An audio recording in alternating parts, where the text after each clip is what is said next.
this week's Three Legs, Four Wheels F1 podcast. It's Paul here with Sean, Chris, and Lee. How are we all doing after a Spanish Grand Prix that wasn't dull? Yeah, pretty good. Yeah, it was all right, wasn't it? It was not too bad for a change. Don't get me wrong, I don't think we'll be talking about it for years. Probably not, but how many other Spanish Grand Prix have we talked about for years?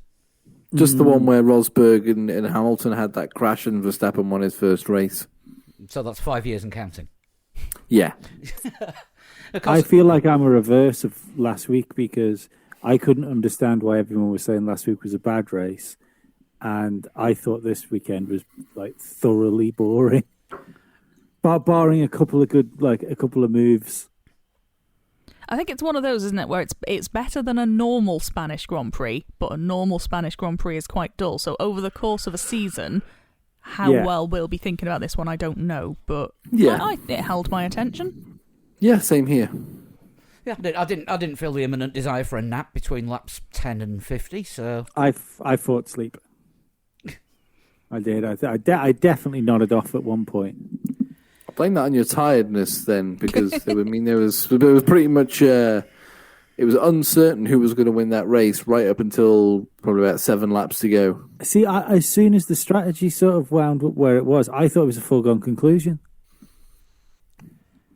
I didn't see even when he came out 22 seconds behind. I thought there is absolutely no way he's not winning this race. Yeah, and I think there's no such thing as a foregone conclusion in any kind of motorsport. It's very easy for something to go wrong. And I was very confused because I went to the loo thinking, Hamilton's just reeling in Verstappen here, I'll go now. And when I get back, it'll just be getting to the point where Hamilton has caught Verstappen, and then he's suddenly 20 seconds behind and I didn't have a fucking clue why. So that was fun. I mean, there are a couple of foregone conclusions in motor racing. There will be yellow flags in NASCAR and IndyCar oval races. And Mazepin will spin. Only the once this weekend, I think. Yeah, it was well behaved. I think he only went in FP1. I think so. I think so, yeah. But it was a fairly impressive spin, wasn't it? If you're going to do it, you might as well get into it.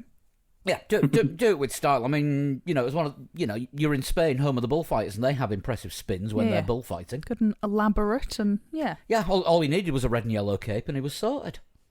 Another point on his license as well, isn't there, for the shenanigans in qualifying? Yes, I think he did. Yes.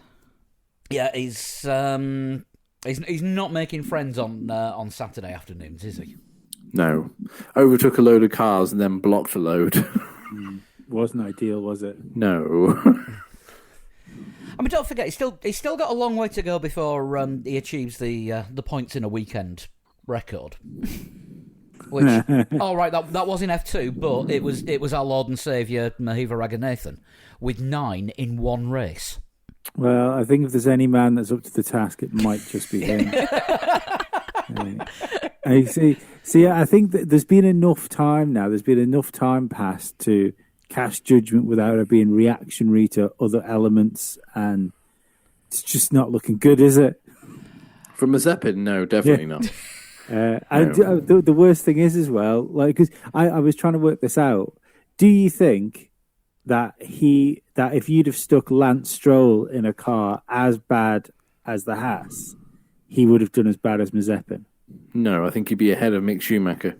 No, I think he'd be as bad as Mazepin. I think he's just had time. Imagine putting Mazepin and Stroll in a car as bad as the Haas.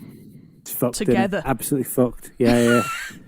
But no, like that's. I think Stroll's just had the time to become a average Formula One driver, and I think Mazepin is going to get exactly the same type of time.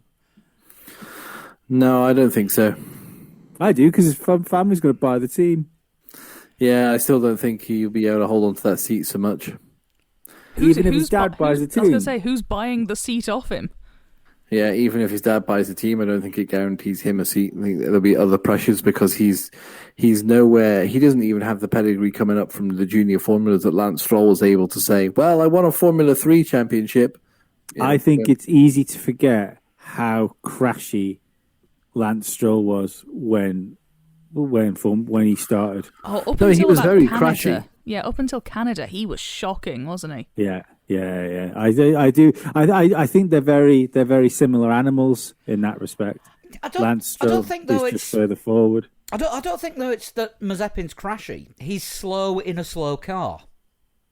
Yeah, but he does seem to be.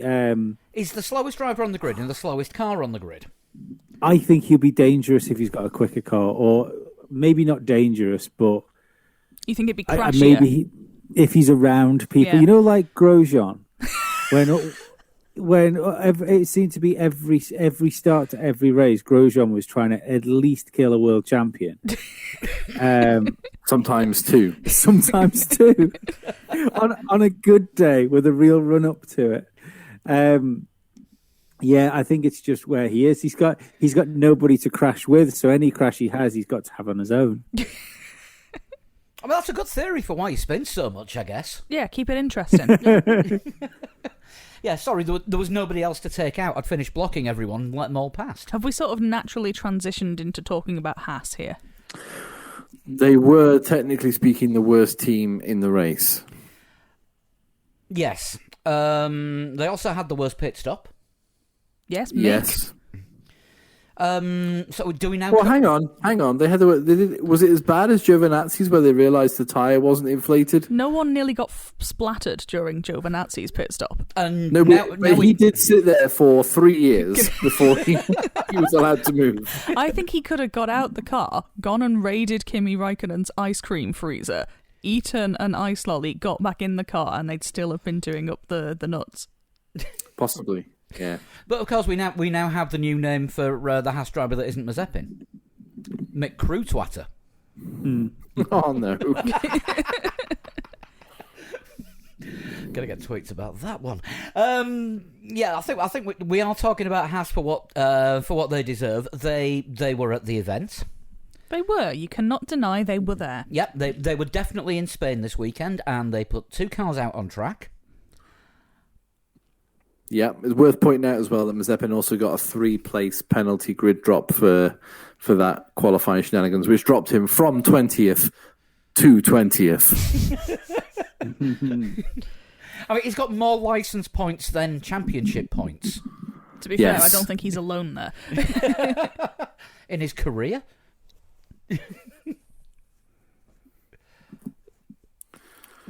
But yeah, Haas were... exactly where we expected them to be, right at the back, no development on the car, no hope. Are we going to see them outside 107% at some point this season if they're not going to do anything with that car? Risky, actually.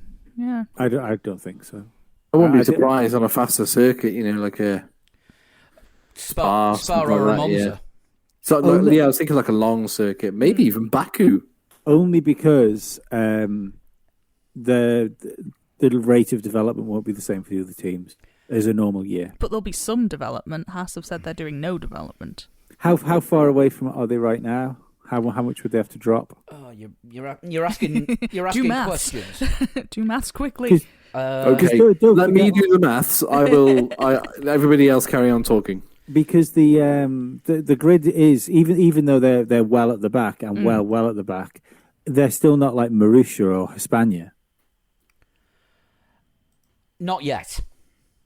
No, but I don't think they can drop that much. Surely. It was. I mean, it's not that bad at the moment. The cut-off time for Q1 this week was 1:23.2, and Mazepin was 1:19.8. Yeah, and because don't forget, I mean, Mick Schumacher, 3.5 seconds. That's more than enough. It should be all right. Yeah. Yeah, Mick Schumacher's been saying that on the right circuits, they think they might be able to scrape a Q3 at one point. So, I don't think they're going to go from just trying to scrape a Q3 to all of a sudden not being allowed to race. Has he got head injuries rather than just causing them? I don't know. Maybe he skied. I'm saying that way too much lately. Then again, it usually crops up that I have to say it way too much lately. It's not too soon. 2013 was 8 years ago now. Oh, my God. Should we move on to Williams? Aye. Latifi in 16th and Russell in 14th. Thought George was going to be on the verge of getting points this time. He was running 11th at one point. He was in DRS range of Alonso, and his tyres just fell off. Yeah. He suffered, didn't he, with the tyre cliff. Mm-hmm. And went back. Was still finished 2 places ahead of his teammate, but yeah, he was he lost his points position to Lando Norris, I think, after Lando was on fresher tyres. And then, yeah, just slid backwards in the last sort of 5-6 laps. But we say this every time, but Williams are definitely looking better than they have been for the last couple of years. The fact that Latifi needed a third stop and they left Russell out because of his track position shows that they were actually thinking about getting a points finish rather than just, let's just get the car home. Yeah. They actually thought, no, we'll leave him out, he might get points. Yeah, and it was good to see Simon Roberts on the Sky coverage all weekend. Seems all right, doesn't he? I've not heard him speak before. But, yeah, he seems to have a fairly good handle on what needs to be done and how things are going to improve. A little bit of enthusiasm, you might say, in the Williams team. Because let's be honest, like a result of 14th and 16th, okay, in 2021, that's not really anything to write home about. But a couple of years ago, they'd have fucking celebrated like they won the World Cup if they got that. Yeah. While we're on the subject of Williams, though, they are running a competition this week. 100 fans will get their name on the and a personalised race number on the car, with the first race the number being the first race where you became a Williams fan. So you find out which race you first saw Williams in or became a fan of them in, and you enter the competition by putting in your name, your email address, and then you choose your country. I would just like to point out, if there's anyone from Williams listening, we are not on the Island of Man. Which is on the list of countries which you can choose where you live. Yes. I just went with UK because I didn't even bother looking for the Isle of Man. Well, it turns out it wasn't there. I think does this mean we get to create a new anthem for the Island of Man? I think we should write one. Although I want to know where the Heard and McDonald Islands are. Sounds Canadian. That's on the list. It's a country apparently. Anyone fancy a quick Google? I am looking it up as we speak. Heard with a U or an E? EARD, as in listened. Yeah, the Heard and McDonald Islands. I want to say New Zealand. It sounds like... It is an Australian external territory comprising a volcanic group of mostly barren Antarctic islands. So no one lives there then? No, it is about 2/3 of the way from Madagascar to Antarctica. So basically, they can get the name of an uninhabited island group right, but they can't get the name of the Isle of Man. It is uninhabited. The world capital of road racing. But might have Williams fans, apparently. Isn't that there's a nod to inclusivity, isn't there? when you can enter a competition from an unpopulated island. Yeah. The islands are among the most remote places on Earth. Oh, I mean, they've got South Georgia and the South Sandwich Islands there, which has a population of 19 during the winter. Yeah, but all the Brits are going there on the piss, aren't they? Now it's on the green list for British travel. That's going to become the new Club 1830 destination. One of the main types of wildlife listed in the Heard and McDonald Islands is algae. Okay. And 2 Malaysia Airlines planes. Very possibly. It'll only disturb the penguins. Probably. I'm assuming they've got penguins if it's on the way to the Antarctic. They've got seals, apparently. I haven't got as far as any penguins. Maybe that was the setting for Yeti Sports. They've got penguins. They've got penguins. Found them. There we go. So penguins are Williams fans then? Yes. Not just the Williams duck. Back to the race.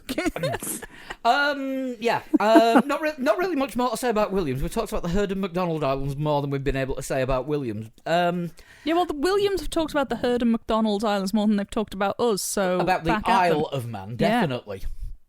Yeah. So Alfa Romeo then. The pit stop. Strange one. Yeah, the pit stop. Like we just said, Giovinazzi could have probably applied for a visa to go on holiday somewhere and made sure that his COVID test went to a lab and came back negative before he was able to set off in the car. And of course, one of the pit crew, who was responsible for getting the tyres out, came out with the ultimate mechanics response. It was fine when we left it there. Yeah. Right. Yeah. So somebody's walked along with a little needle and just fucking popped it as they've been walking past. But in all fairness to Alfa Romeo, it was better that they did that than sent him out with a wheel with a tyre with no air in it, and he had to come back in again the next lap, or maybe not make it round the full lap. I mean, that's the kind of thing that Haas would have done if they were running in the points. Yes. It would have made for good Netflix. I feel like Alfa Romeo's potential pace and deflated are words that go well together, because they just don't seem to be showing anything that we thought they had. Yeah, because Giovinazzi qualified better than Raikkonen and then obviously got shafted by the pit stop. Raikkonen qualified poorly but actually looked quite good in the race. Well, I mean, Giovinazzi was doubly shafted because he came out the pits under the safety car. He had to stick to the safety car delta, even though he was in a different postcode to the rest of the pack. So I think it was something like 6 seconds behind by the time. Jesus. By the time they went green again, because you'd have thought they'd have let him catch the pack up, which now apparently the FIA are looking at. When there's no reason to restrict everybody's speed if they're on a completely different part of the track, because the idea of the safety car is to bring the pack together, so whatever's going on track has got a longer gap to be cleared. So it did seem that it was shafted by the tyre and by the rules. Yeah. Just my 2 pence. Yeah, no, I mean, that's fine. I mean, they did try an interesting strategy with Kimi, and it damn near worked by starting him on the mediums. He was the only driver not to start on softs. It was funny. I was joking with my dad before the race as well, saying when you're one car and you look around you and everybody else is on the same tyre but you must be thinking to yourself, I've got this wrong, haven't I? I doubt Kimi does. I imagine Kimi doesn't actually notice what everyone else is doing. He does not give a shit. Fair. It was quite an interesting pre-race thing, though, wasn't it? Where they're just everybody is on softs, apart from Kimi Raikkonen. I mean, Kimi was up in 5th place at one point, so, Everybody had pitted, and he hadn't needed to, but... Yeah, but if they'd had a safety car when he was up in 5th, and he managed to swap his tyres, and then, yeah, he would have been... He could have... I'm not saying he would have finished 5th, because that's unlikely, but the... Points? Yeah, points, definitely. 9th, maybe, 10th, possibly. No, he would put himself in a great position, and that's what I really like about trying something different. We've seen Williams doing it a lot so far this season, but they went the same way as everyone else, and it was only Kimi that didn't. You don't seem to get enough of that at the moment, do you? The lower teams don't even seem to be willing to take a gamble anymore. It's odd. Yeah, nobody. Does anyone start on hard tyres anymore? I haven't seen it happen for a little while. You won't get the top 10 doing it because nobody'll do Q2 on them unless it's of course. I just want to point out the whole Kimi running a completely different strategy to everyone else. Ruth Buscombe is still head of strategy at Alfa Romeo. Okay, and she is known to take risks that do pay off quite often. They worked with Grosjean, didn't it, a couple of times when she was at Haas? Yeah, when she was there on loan. So I can. To be fair, the biggest risk of Grosjean was putting him in the car in the first place. Yeah, we've yet to talk about that later on. But yeah, it would have been good to see a slightly better performance given the potential. But again, it was the way that tyres just seemed to fall off the cliff completely. There's no warning. 1 minute Kimi's running 5th, and then all of a sudden everyone's streaming past him, and he has to pit. When did he first come in? Lap 37. Yeah, that's when his mediums started going off, and he must have switched to softs because obviously you have to use 2 different types of tyre. Yeah, and he got 28 laps out of those, so they were probably on the last legs by the end. I apologise for this bloody tickly cough tonight. I inhaled a grain of rice before we started, and it scratched my throat. Next time I'll try eating it. It's this bizarre new diet I'm on. Ale uncooked rice. It was cooked. It was cooked. It was definitely cooked. I just thought it would be better in my windpipe than anywhere else, apparently. Let's see what is next. Aston Martin. Ugh. They were there. There's a lot of contenders for the Giovinazzi Participation Award this week. Mm. And they're right up there. They were just anonymous. Read an interesting article about Aston Martin over the weekend from, I think I can't remember who wrote it or where it was in, but it was I will put good money on it not being Matt Gallagher. No, yeah, definitely not. I don't think he can write. He certainly can't speak very well. But the people were speaking to people within the team, and they sort of suggested that since the Strolls have come in and took the team over, how things aren't working and running like they used to in Force India, and how the team doesn't feel the same anymore.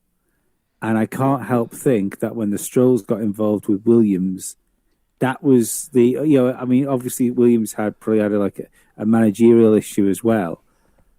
But the demoralization, isn't it? I think that's what they're getting. And I can't help but wonder. I mean, I'm still wholly on the side of Paddy Lowe when it comes to the Williams thing. But you don't get somebody like that suddenly just forgets how to do his job. Yeah, but don't forget how complicated it is to make a Formula One car these days. Yeah, I know, and I know it gives you the excuse to do that joke, and it's still not funny. But he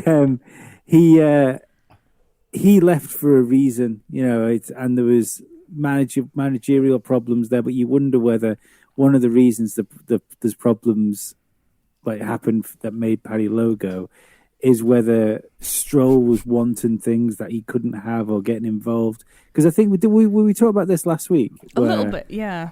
Yeah, you could end up in a situation where you've got somebody that doesn't really know what they're talking about, but has got all of the money and power to force themselves into the conversation. Yeah, I mean, that team has been traditionally run on a very tight budget. But very well for the budget. But it's been run very well for the budget, definitely. And I mean, there's still employees there going back to the Jordan days.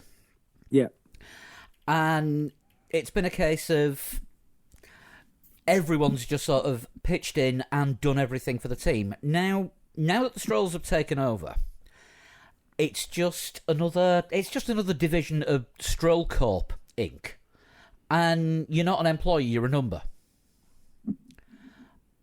Yeah, it could even be like, the beginning of Drive to Survive, where he sort of sauntered in that room. Like a Bond villain. Right, yeah, you've got me for an hour, and sits down.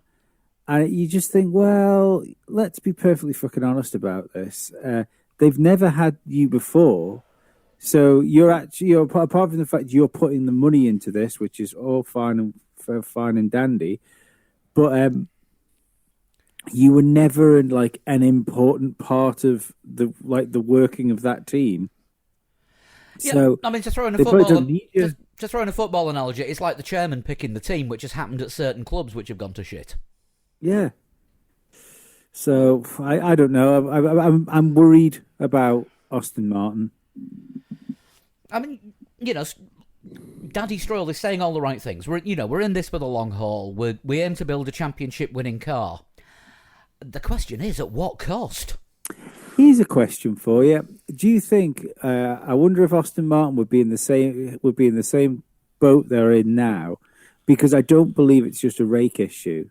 Because let's face it, Mercedes seems to have worked themselves around that pretty quickly.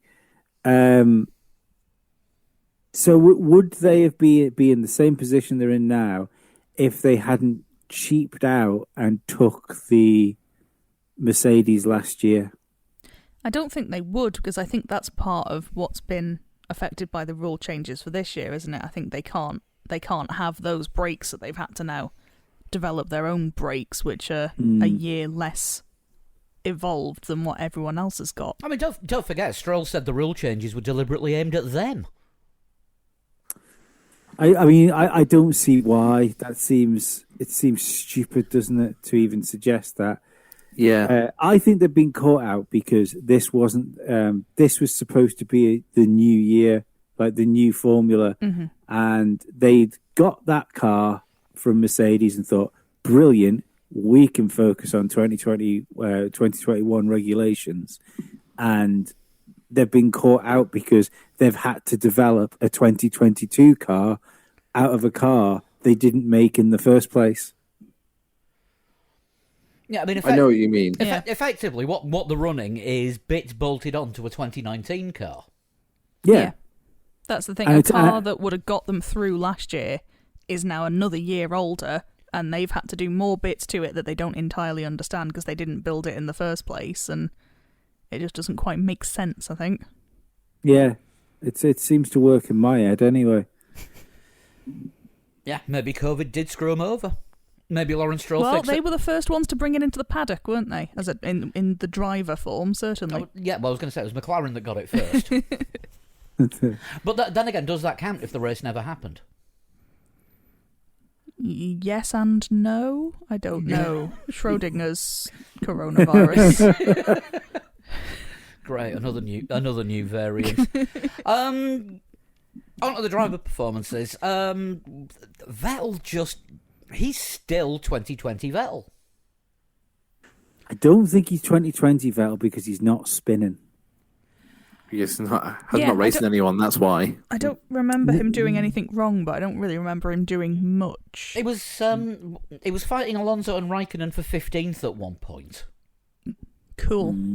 Let's not forget he didn't have a terrible race last week. No, but he still doesn't have points, and he's the only driver who is not in a Haas, a Williams, or an Alfa Romeo to not have points. Fair, absolutely fair. Yeah, I don't know what to say. Is this it? Are we looking at a done Vettel then? Maybe he will take that year off. I think he wants 2022. I think he wants the new regs. I think the same. I think he's hanging on for that. But I think if that doesn't work out for him, then I think maybe we don't see 2023. Mid-season rage quit. I think we could see mid-season rage quit. Yeah, absolutely. I don't think he can take a year off because I don't think he's got the reputation to come back now. Yeah, I think if he takes a year off and whoever comes in his place does acceptably, then the seat isn't there for him. Which at the moment, acceptably, is finishing top 10. Well, yeah, I mean, and that's the thing as well. Remember when we had Massa and who was Massa's teammate Williams when Bottas left? Stroll. Was it Stroll? Was it? And we were saying we didn't know how quick the Williams was because of the you had a broken Massa in it and a Stroll, and we thought the Williams might be a better car than it actually was. A little bit of me thinks, are we in the same situation with Aston Martin? Is that a better car than we're seeing? Because Stroll's never got the maximum out of anything, So, and he's got no gauge at the moment because Vettel's just so fucking out of whack still. We don't know. We've no idea where he is. Are we going to have to wait for a wet Monza to see the good Stroll again? Yeah, or probably. Do we need maybe Vettel to get coronavirus so we can see what Hulk does? Well, I was just thinking, maybe if it's not Vettel, what if it's Hulk? What if it's Stroll that gets coronavirus or can't race for any reason, and Hulk steps into that seat and puts Vettel away quite easily? Of course, the other thing it could be is maybe they're just being twats to Vettel. It would seem a weird thing to do. No, but I mean, like we've already. Welcome in, champ. We need your experience. By the way, here's all the shit car, and you're never getting any of the updates. And, look forward to if Lance is going to finish 11th. Look forward to finishing 13th. I mean, it's a Bond villain-esque thing, but if you wanted to build the reputation of your son up, then you give him all the special treatment over the 4-time world champion. And then when he's beaten the 4-time world champion, you can turn around and say, look how well my son is doing. In 11th. James Bond villains can't drive Aston Martins. Yeah. Well, in 11th, but he's got a car with sharks with freaking lasers on. I mean, I jest that. I mean, I don't think they're purposely fucking Vettel up for that, but I do wonder whether it's just going to be de facto boss's son gets the good bits. He has been getting the upgrades ahead of Vettel so far, but of the official line being because he's ahead in the championship. Yeah. Yeah, he's got points. It seems, considering you're not fighting for a championship, though, that seems to be an odd tactic. I think that's standard practice, isn't it? If you've got one set of upgrades ready, the driver with more points gets them. That's fairly normal. I thought teams, like, you would usually swap, so it's like it was it's your turn this race. The next lot would be my turn, regardless of where they were. In a team like that, it's not... Because if that's the case, you have one bad result and your teammate scores a bag of points, then you're forever not getting updates. I mean, maybe they take it on the position from the previous race, which still means that... I think they take their decision from the previous bloodline. It will be just like the Silverstone team to... things have got the potential to go well. Oh, shit, they've gone wrong. What happened? What happened? We caused it. Why? The boss. Yeah, there's something that, but again, who fucking knows? It's not like Vettel was doing anything in Ferrari, and it might just be time to accept that Formula One's got away from him. And they didn't do anything in this race, Aston Martin. Not a thing. No, I don't remember anything particularly notable except for, like I said, that 3-time triple world champion battle for 15th. Right, AlphaTauri next. The only DNF, Tsunoda, who had another weekend to forget, except for the bollocking that he got when he slagged off the car. Well, he slagged off the car and then it broke down on him in the early stages of the race. The car to was a point listening. where it was unrecoverable. Yeah, Tsunoda trying to park that car was hilarious, bless him. Well, he couldn't because it completely died on him. He couldn't put it in. He couldn't put it in neutral, in gear, or anything. He was just totally stuck. At one point, he was halfway out, and then it started rolling, and then he had to sit back down. And yeah, and Gasly, a bit of a recovery drive for Pierre Gasly as well. I mean, he did the same as he did in Portugal.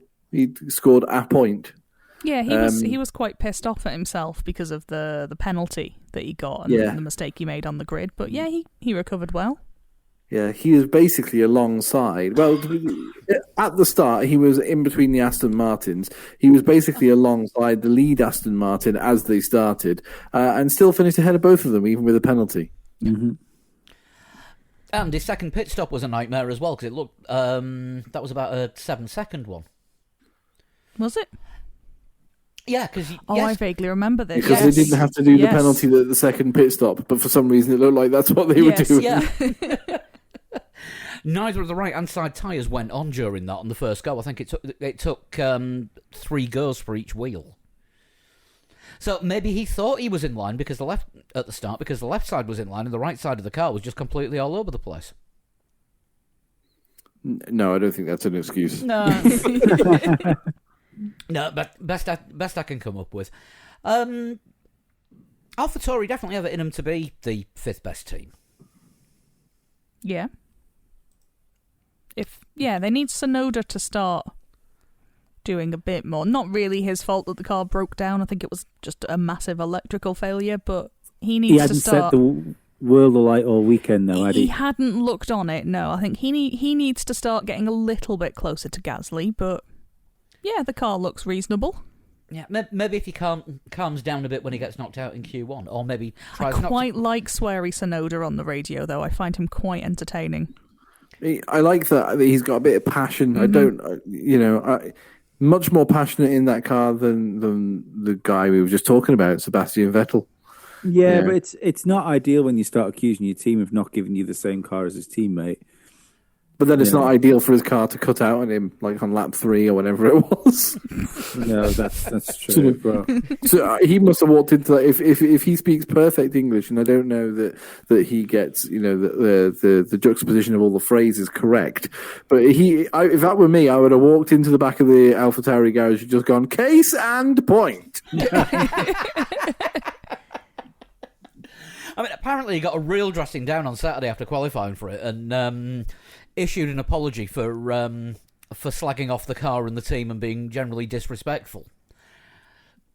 I think you're allowed to be slightly disrespectful, just not personal, perhaps. Yeah, but of course, his car is different to Pierre Gasly because Red Bull have always treated Pierre Gasly so well. Yeah, but I think they're having to be extra nice to him now, just in case Perez doesn't work out. What we got next? Alpine. Yes. Binary results. Yeah, bit of a mixed day. So they were the only team that went all in on the one-stop strategy. And Ocon scraped by. Alonso came up a few laps short, I think, and had to... great qualifying from Ocon, by the way, on Saturday. How the hell did he put that Alpine 5th? He's doing a good job, isn't he, this year? Yeah, he is. Yeah, I mean, it certainly looks like he's got to terms with the car really quickly, and Alonso's got a lot of catching up to do. I mean, Ocon, he's got a different name, but Ocon has been with the team a year longer. Alonso is coming back from a couple of years out, but... Yeah, but Alonso keeps coming back to the team. The same team. Yeah, he's like Grandpappy Nando. Hey kids, Grandpa's taking us to the pictures this weekend. I thought we put him in a home. We did, but he broke out again. I do wonder, how difficult it's going to be for these guys. We've seen Sainz is sort of getting there or thereabouts with Charles Leclerc. Mm-hmm. There was some more positive stuff coming from Daniel Ricciardo, even though I think he was lucky to outqualify Lando this weekend. Given the qualifying session Lando had, I think he was lucky to be ahead of him this weekend. I just wonder how long it's going to take these guys to get running with these new teams, given the fact that they're not really getting testing times, because every time they get in a car, they've got to get ready for a race weekend. It shows how important pre-season testing is, I think, this year, more so than I think we probably ever realised. Particularly with practice being shorter as well, I think. Yeah. For someone like Alonso, who isn't just in a new team but is coming back after a couple of years away, it's harder to get rid of any rust that is lingering, really. Yeah, and slightly different regulations as well. Mm-hmm. I mean, I'm still waiting for Alonso to get out the car after an hour and expect his teammate to jump in. Plus, last time he was in F1, he wasn't used to actually being able to do a full race. Yeah, that is true. He's not used to having an engine that does a full race distance. Yeah. Fair, yeah. Takes some time to get used to it. Yeah, I mean, is he still reserving his seat in the stands? Oh, the deck chair. I'm thinking Canada when he joined the McLaren club. Yeah, joined the fans, watched the rest of the race, was explaining to them all what was happening as he was watching the second half of the race. But yeah, Alpine are things are starting to come together. Let's have a look. Alonso has scored 5, I think. Alonso has 5. Ocon has 10. Yes. So I mean, it's definite points finishes. Yeah, it's looking better, isn't it? That Alpine, yeah. It's starting to maybe just come together. So we know how good Alonso can be. He's just not on it at the moment. I mean, we saw a glimpse of him in the second half of that Portuguese Grand Prix, but that Alonso didn't turn up in Spain. No, this was back at the points, struggling for pace and killing his tyres. Well, everybody suffered a bit from tyres, I think, yeah, didn't they? I think the tyre deg was a lot higher than everybody had even anticipated this year. And I think Alpine have admitted post-race as well they were wrong to try and go with the one-stop strategy. It just wasn't the right conditions for it, and Ocon did very well to make it work for him. You could say Ocon's work was done on Saturday with that qualifying, to be honest with you. True. Let's have a look, because the other one-stoppers in the race, Raikkonen was 12th, and like we say, Alonso didn't actually make it. Alonso pitted late, didn't he, after he got overtaken? I mean, Pirelli themselves were saying that the two-stop was ideal, which everybody seemed to ignore. Why? They're the ones who make the tyres. If they're telling you this is how the tyres work, maybe listen to them. Well, we'll make it. I think it was because AWS agreed with them. Ah, fair. So we'll make it quite clear later on in the podcast that two stops was probably the way to go. Like 9 of the top 10. In fact, everything from now on. McLaren. Danny Rick getting 6th and Lando in 8th. Best performance from Danny that we've seen this season, I reckon. Yeah. He's starting to look quite settled now, isn't he? I think he's feeling a bit more comfortable with the car, and hopefully from here... He likes Monaco. We know he likes Monaco. So when the pit stops work out for him. Yeah. So, yeah, he could be in for a good little run.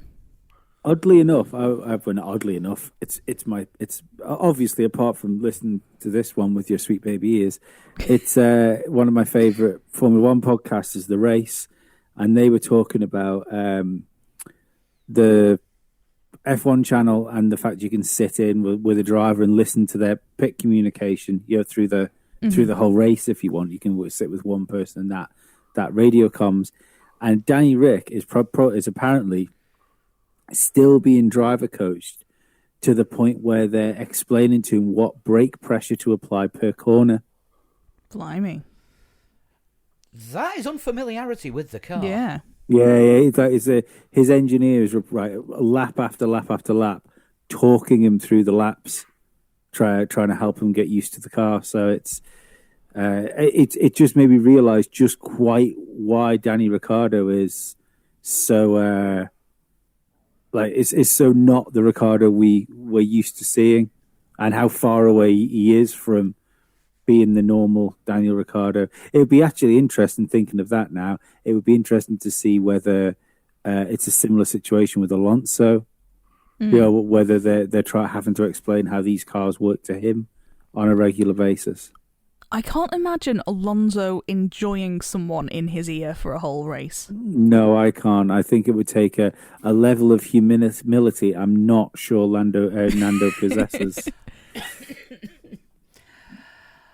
I mean, if that is the case, then 2 6th places this season is pretty good going. Not bad going. No, absolutely. I mean, I've got to admit, I hate anyone talking to me when I'm driving, which is probably not a good idea when you sat in the car with a driving examiner when it's your test. When I bash the clipboard, make an emergency stop. Leave me alone. I know what I'm doing. Apparently, that fails you.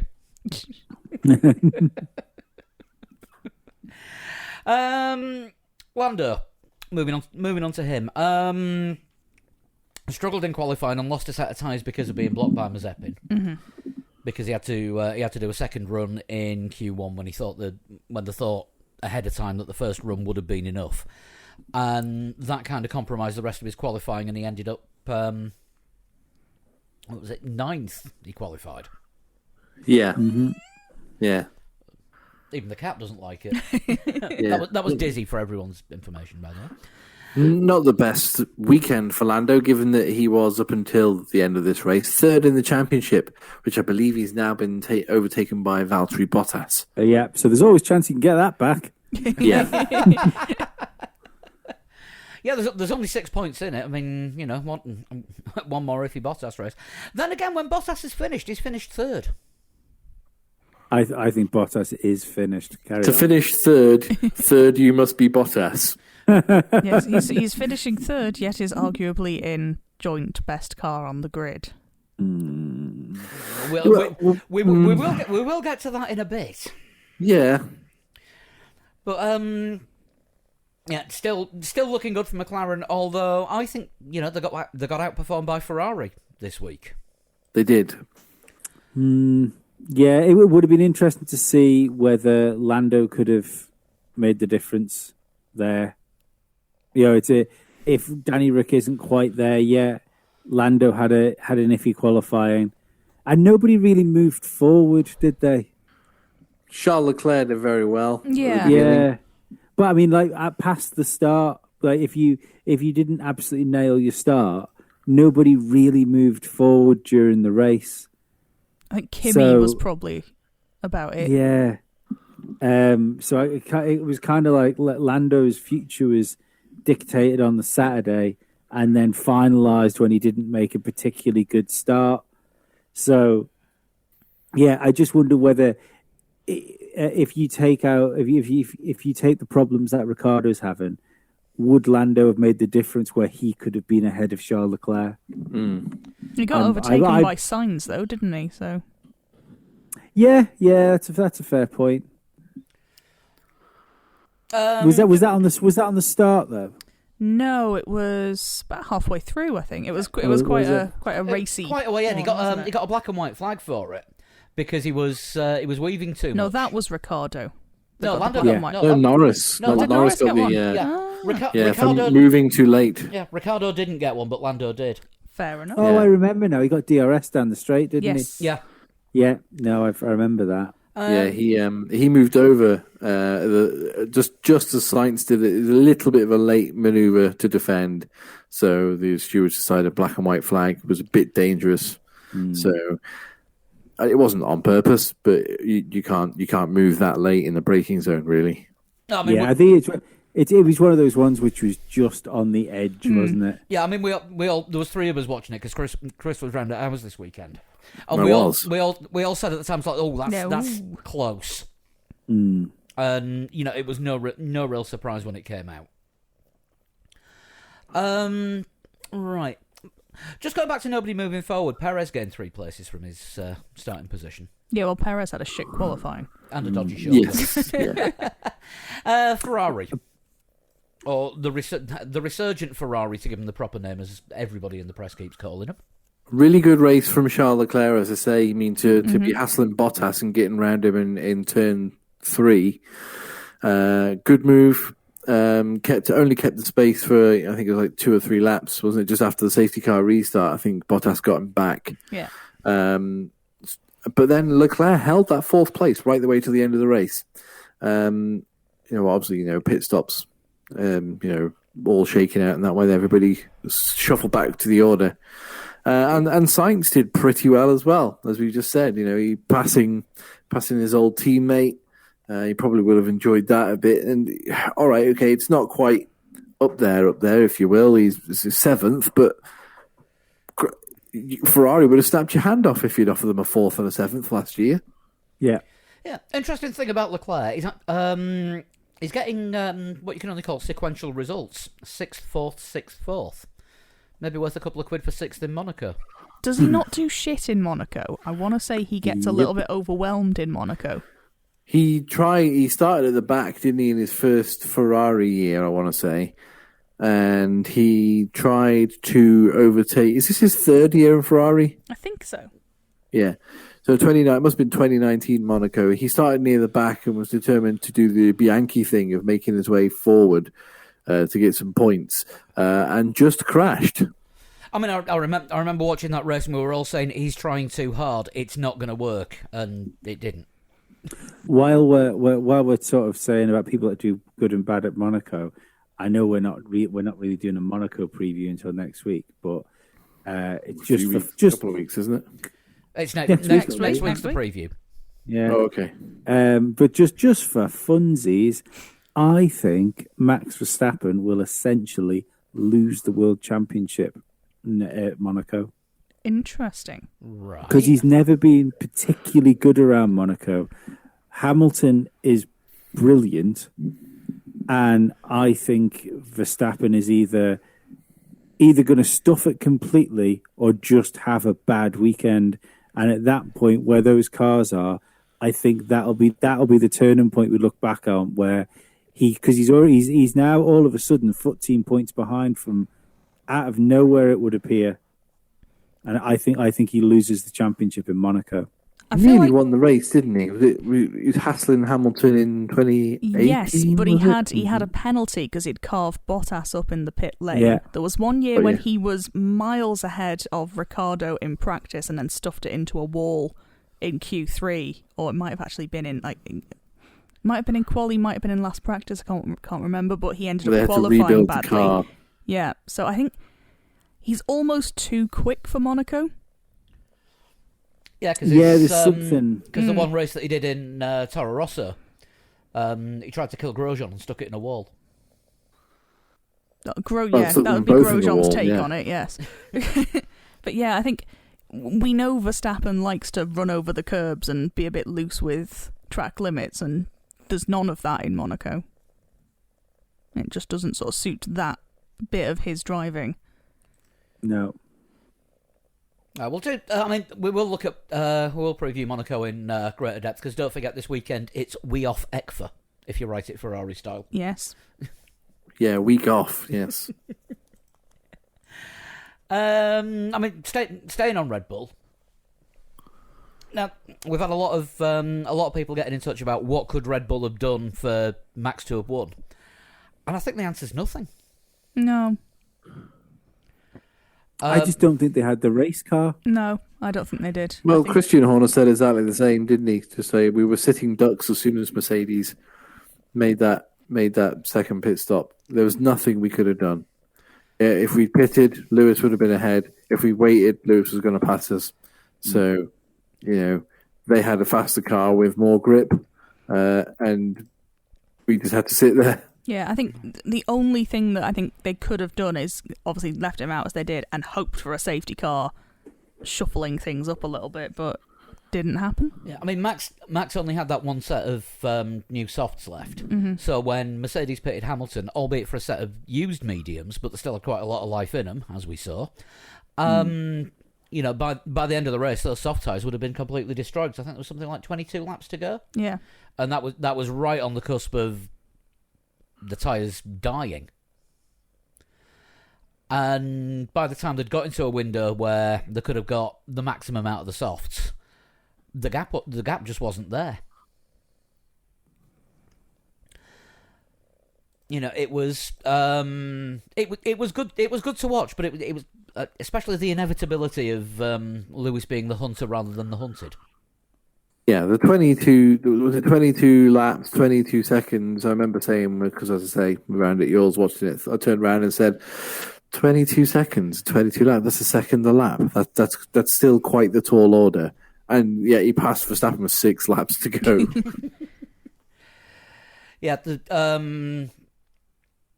amazing performance. I'm gutted for Red Bull because there may have been chances if things had played out differently. Like I say, with a safety car, that would have played right into their hands. But they had the second fastest car in race trim this weekend, and that just screwed them. Perez going from 8th on the grid after a crap qualifying because of a dodgy shoulder, apparently. Oh. Christian Horner was making excuses about Checo's shoulder from Friday. He was, I missed this. Yeah, he was pretty slow in practice as well. So he'd got a shoulder injury, but wasn't sure where he'd got it from. Excellent. Right, so he's been doing something that his contract probably says he's not meant to do in between races. I reckon it's to do with popping balloons with your head whilst driving a cart around an empty warehouse. As silly as that is, I don't know that that's particularly strenuous on the shoulder. They had to do a complete handbrake turn at the end and come back and pop a second row of balloon, so you've got to really sort of steer into it. Yeah.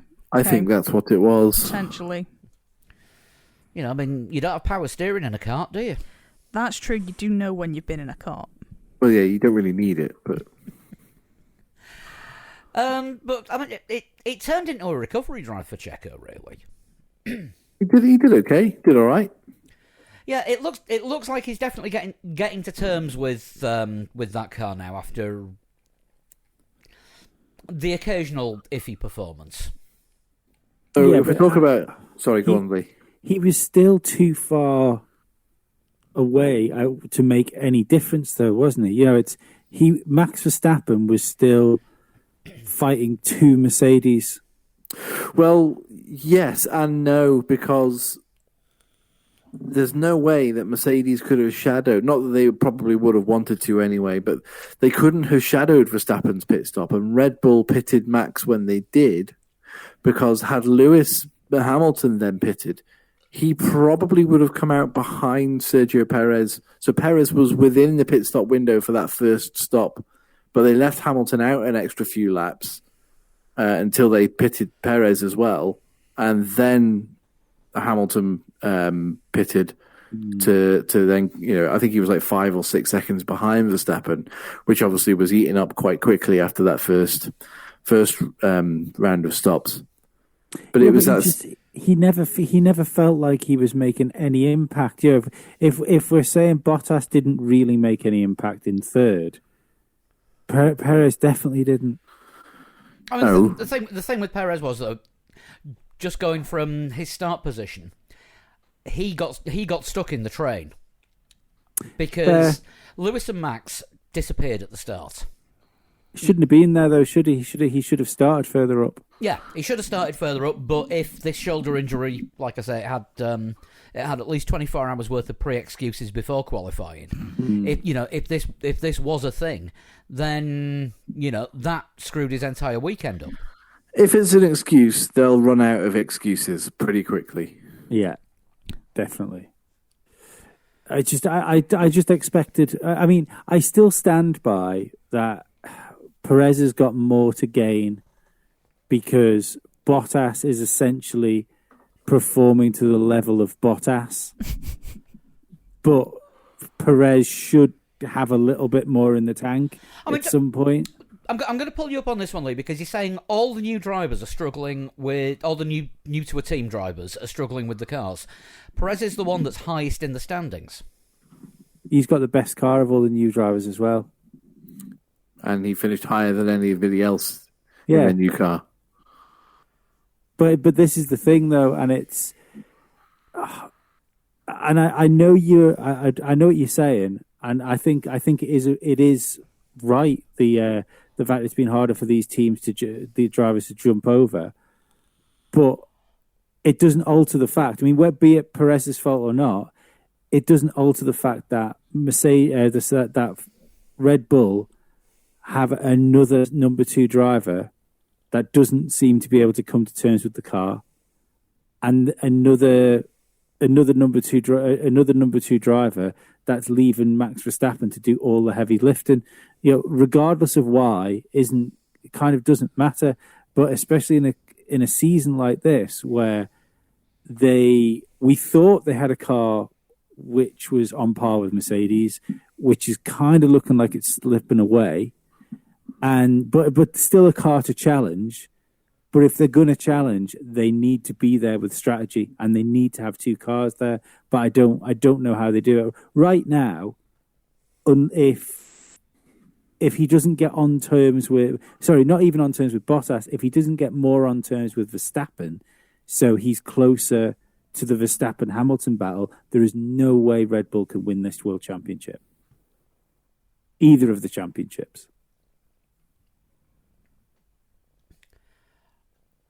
I mean, this may play out over the next 2 or 3 races, because certainly by Azerbaijan, you'd think 6 races into the season, any driver in a new car would have got used to it. Yeah, you'd hope so. Yeah. And we know Perez likes a bit of Azerbaijan. Yeah. Yeah. Following on from there, I mean, the next test is going to be after France. So that's going to be the next time for the next serious non-racing track time. There are tyre tests as well, I think, aren't there? Because Mercedes have done one of those already. Yeah, I'm not sure when. Every team gets one, but I don't know when. Don't know when Red Bull's is, because it's private and they usually announce it after the event. Yes. So, I mean, he's got, within 2 races, we'll know where Red Bull are going to be, depending on Perez's performances. And again, it's getting used to the car. You know, who's he finished behind so far this season? Bahrain finished behind Norris for 4th place. That was a recovery drive because the car broke down on him. Yeah. Imola finished behind everyone. Finished 11th, There didn't he? was I a think, bit in of a Imola. drama there, Yeah. I seem to recall. Yeah. Trying too hard syndrome. Yep. Portugal 4th.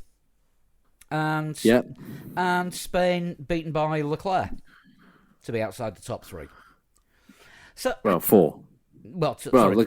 Yeah. Yeah, I know what you mean. beaten Yeah. by- For it not to beaten- be the top 2 teams in the Yeah. top 2 places. Yeah. So it's not as dire as it looks. You know, two fifths, a 4th, and a weekend where when he gets to write his autobiography, he wasn't there. He was away visiting his aunt at the time.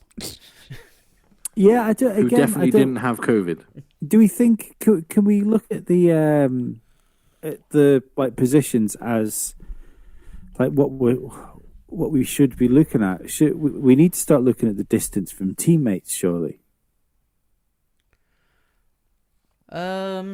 Verstappen 80 points, Perez 32. I don't mean points. I mean during a race, like time difference, like how far down back down the road was.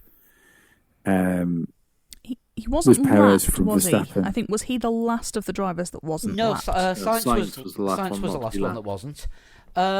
Perez was.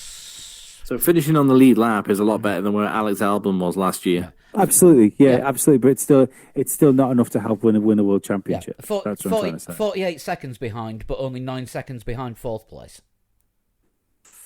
I don't know. I think the longer this goes on, we're going to see Perez getting more and more trouble. And We've discussed this in the off season. Though there is no driver who can sit alongside Max Verstappen and be as close to Max Verstappen in that car, in that team, when they've deliberately built the whole thing around him. Yeah, I know. I see that. I'm not necessarily knocking Perez here. It's more of a finger point towards Red Bull. Like what are they going to do? Are they going to have to start like looking at their car as more open? So it's not just for Perez. So it's not just for Verstappen, because they can't expect to win. Especially, let's face it as well. You think if Mercedes had gone with George Russell last year, or this year, sorry, instead of Bottas, and like we think will happen, where George Russell is going to be capable of challenging Lewis Hamilton in that car, I mean, Verstappen would be in all sorts of trouble if that was the case. So like Red Bull can't expect to go out there and win world championships unless they can get their team in a position like it used to be when they had Max and Ricciardo in the team, which is probably this whole shift of the team was probably one of the reasons Ricciardo jumped to Renault in the first place. But that it was round that time where it stopped being like the Red Bull team, which had a number one driver, and became a team that was like built around one driver. Even in the Vettel days, it wasn't like Vettel did better than Webber, but it wasn't all of a sudden that Webber couldn't drive the car. He said it himself. Not bad for a number 2. Yeah, but that was down to upgrades, wasn't it?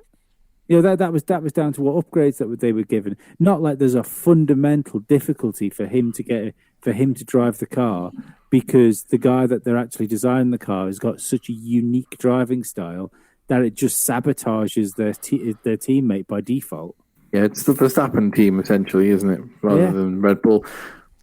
I think they've got the best driver they could have at this moment in time. I don't know who else they would possibly get unless they manage to poach Lewis Hamilton. Absolutely, but look what it did to Ferrari when they tried to fix their struggling team by just having we just need the driver. That's all we need. We need to keep doing it. So Kimi Räikkönen came in. He won a world championship, to be fair, but by accident, then they get rid of him to start the whole Fernando Alonso experiment.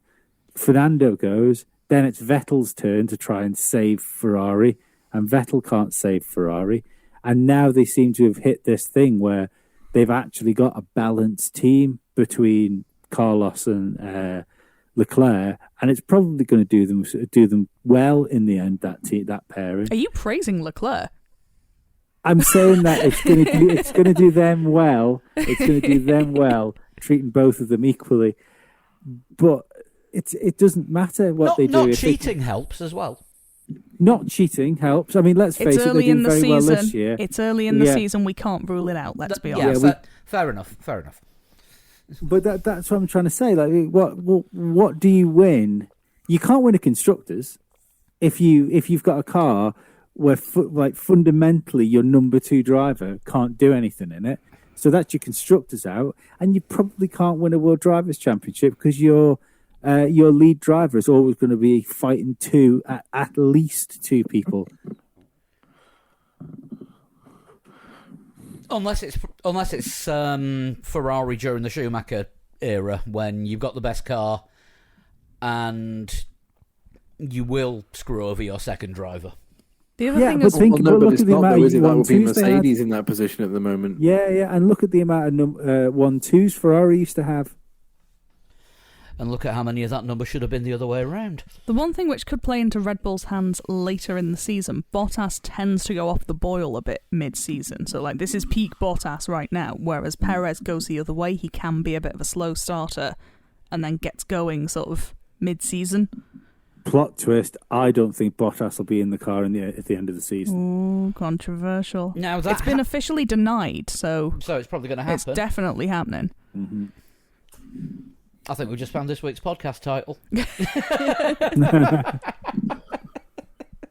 yeah, talking about the other 2 drivers in the other 2 cars, this is the second race in a row where we've seen Lewis Hamilton make not a mistake as such, but lose a place early on, and then have to make an on-track pass in order to win the race, and against somebody who's in a competitive car, and is probably going to end up being the main championship rival as the season unfolds, and he did it. So many, I've seen a tweet saying, "Oh, any driver could have done that in that car on those tires." Yeah, but not any driver did. Yeah, I know I'm going to get accused of being a Hamilton fanboy again here, but we are watching history unfold itself with this man. Because 100 pole positions this weekend, which is something I don't think we even mentioned yet. Have we on the podcast tonight? No. I mean, that is unthinkable. Absolutely. When you consider that Michael Schumacher's second on the list with 68. And not only is he second on the list, Michael Schumacher, that back in the day, was considered quite the qualifying specialist. Absolutely, yeah. And here's a stat that I told Paul and Sean yesterday, but I said I was also going to mention it on the pod. If you take, Lee, the amount of wins that Sebastian Vettel has had and the amount of wins that Fernando Alonso has had, and Max Verstappen, and you add them all together, Lewis Hamilton has that amount plus 1. Yeah. that plus a Perez. Yeah, exactly. Or a Maldonado. Oh shit! Yeah, we forgot that. 6 world championships there. There are 4 for Vettel, 2 for Alonso, and then you can pick 1 single race winner. Yeah. And then you've got 7 and the same amount of race wins in one man. 97 wins more than Maldonado. And can I just point out as well, 100 pole positions, 270 races. That's 99 more than Hülkenberg. Mm-hmm. I was amazed to see that he's won half of his race wins were not from pole position as well. But there's no overtaking in Formula One. Yeah, it's insane. Like, what was that? 98 wins and 100 pole positions. He's going to hit 100 at some point this season before he hits 300 races, which means overall, in the last 15 years, he's won, on average, 1 in 3. Yeah. It's a bit insane. It's crazy. And I keep thinking, like, because people keep saying, like, that it's records that'll never be beaten. But the crazy thing is, I remember people saying that about Schumacher's records, that these records will never be beaten. Yeah, yeah. And also, its consistency is key here as well. And yeah, okay, Mercedes perhaps do have a lot, perhaps more than the driver to play in this part. But I mean, you've also got to, you got to hand it to a driver for not making a mistake that puts you out of a race. But the last time Lewis Hamilton retired from a race that he started, bear in mind he didn't take part in the Sakir race, but the last time he retired from a race, Austria, 2018. Jesus. That's how you win world championships. Like, absolutely, it's the consistency. It's ridiculous. Yeah. I think that's what people like Verstappen have got to get over. It's more so than just the talent that's Lewis Hamilton's got. You know, as far as overall pace has got, racecraft, ability to manage his tires. You know, he's the proper all rounder now. It's that relentless ability to carry on. You know, that's the impressive thing about Hamilton, regardless of how much talent he's got. Do you remember the interview with Mika Hakkinen when Mika Hakkinen talked about why he left Formula One, and he was saying how exhausted he was winning 2 world championships back to back, that he even when you talk about a guy that was still going to come back into the season in a top car capable of winning this championship, and he couldn't face going back to Formula One because of how exhausted he was winning 2 world championships. Yeah, because of the effort that it took. Yeah. Rosberg retired after the effort that it took to win him 1 year. Yeah. You know, it's to keep on top of that time and time again is just, it's insane. It's absolutely insane. Yeah, totally. And the other stat was that this is Lewis Hamilton's best start to a season since 2015. He has 1 extra point, obviously, for that fastest lap thing, which wasn't around back then. But he totally dominated that season in 2015, and he has 1 extra point because of the fastest lap. If this is going to go the way of 2015, well, the championship will be wrapped up before we get to the last 3 races. Yeah. Is he going to win it in Mexico again? I was going to say, as late as 3. I was just going to say, if he wins it in Mexico, there's still like 4 or 5 races after that, isn't there, this year? 3 or 4, depends on Brazil. Yeah, I guess so, yeah. Yeah, Brazil, and then it's Australia after that. Brazil, Australia, Abu Dhabi, Brazil, Saudi Australia, Saudi Arabia is before Abu Dhabi. Right, okay. So yeah, there's an insane year of history in Formula One ahead of us, regardless of what happens. Yeah. I'm just a little bit downcast after this race because I don't think we're going to see the championship we want to see. It is starting to look like Mercedes have got a handle on their car. I know I said it last week, but it does feel like, doesn't it, the Diva car, and they're like, oh right, sorry, we were looking at the wrong piece of the picture. Yeah. Now we're in the right piece of the picture. Now we know what it's like. Okay, this is what we need to do. Everybody, just set your car to this every weekend, and then they go out and blitz it. Oh, the steering wheel goes this way up. It feels something like that, doesn't it? I mean, it is close. Don't get me wrong. I mean, like the margins in qualifying are ridiculously close, but it is that driver that makes the difference. I mean, if you were relying on, let's just say for argument's sake, Hamilton retired at the end of last year, and it was Russell and Bottas in the car, I'm not sure Mercedes would have been on pole this year yet. Yeah, it's fair. Yeah, I mean, this week, and I'm only saying this one because I've got it in front of me, Hamilton got pole by 300ths? I think something like that. 36 thousandths to be accurate. Now I've got the full number up in front of me. Does George Russell have that extra 36 thousandths? He was bloody close to Bottas at He was. very little He was about that preparation close to in the wrong Bottas, I think, shoes. wasn't he? Yeah. Yeah, I mean, Bottas, for all we say about him, he was only a tenth off. I'm Bottas still isn't convinced. shocking in qualifying. No, he isn't. He's all right No. as a qualifier. I'm still convinced that George Russell is like one of those outstanding one or two in a generation. Oh yeah, talents. he's a complete freak of nature. It would be good to see him, Hamilton, and Verstappen doing battle at the front.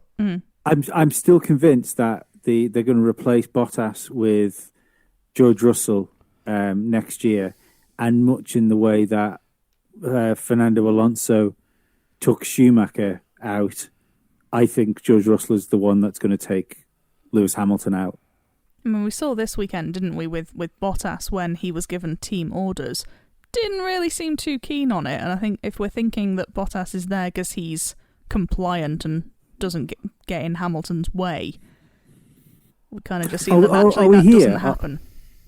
Are we at Lee's future Formula One Emporium for what's going to happen before the end of the season? But why not? I don't know.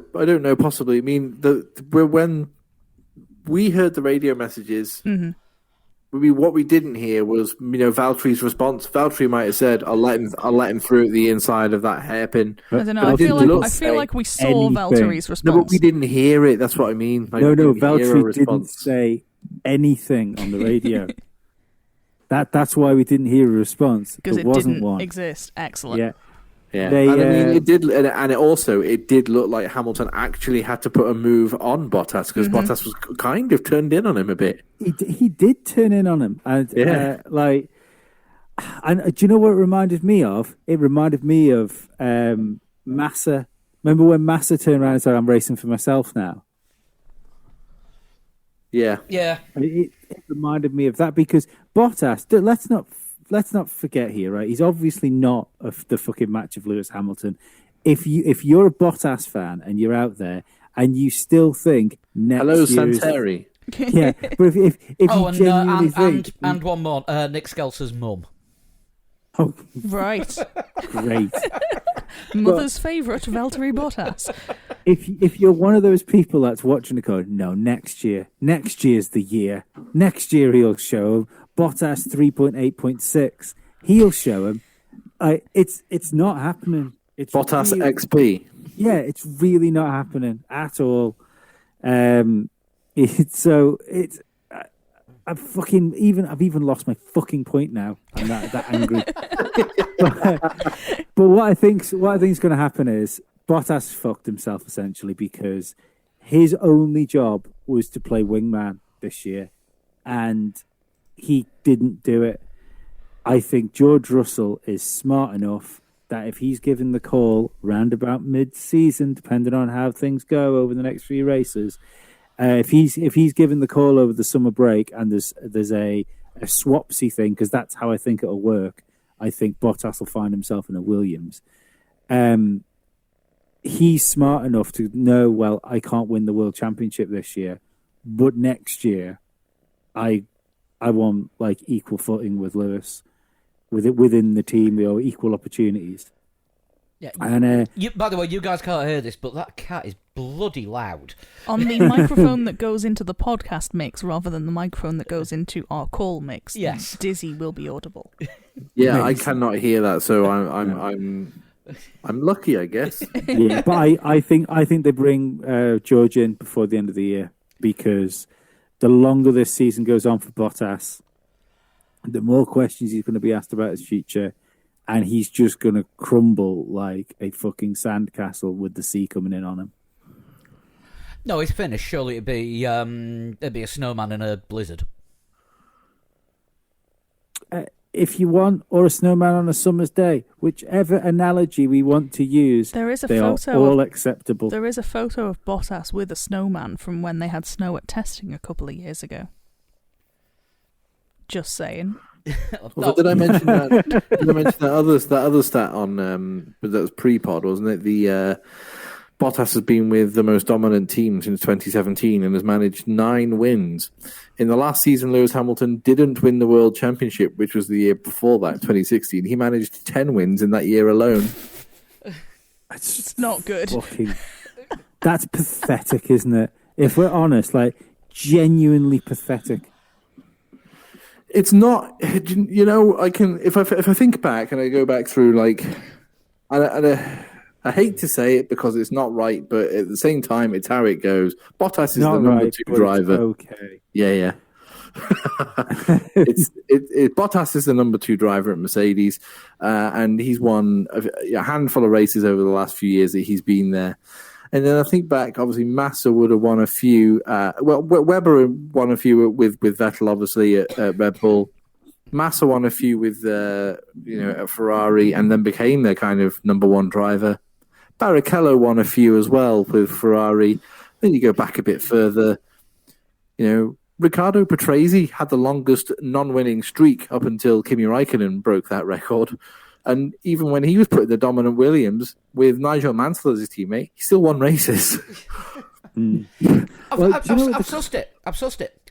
Bottas is Andy Murray. No, he's about as cheerful. He's about as cheerful. Andy Murray gets the occasional win, but let's face it. Andy Murray spent more than a year as world number 1. Yeah, okay, he's not Andy Murray then. Okay, it had coincided with like Nadal's knee falling apart and Federer needing a new spine, but he was there when no one else was. He's only good. Bottas is only going to be there. Would only be there if nobody else is. I mean, Andy Murray isn't Nadal, Federer, or Djokovic. Did Valtteri Bottas hide under a desk at school when a madman walked in with a gun? Probably not. Doubtful. Andy Murray did. Doubtful. All right, I'll. But yeah, I think retract that analogy. Bottas's issue is he apart isn't. From proving Bottas isn't Scottish, what are you trying to say? But yeah, Bottas is not close enough to the Nadal and the Federer equivalent to be the Murray. He's more like maybe the Thomas Burdick. Yeah. The Arsenal. Yes.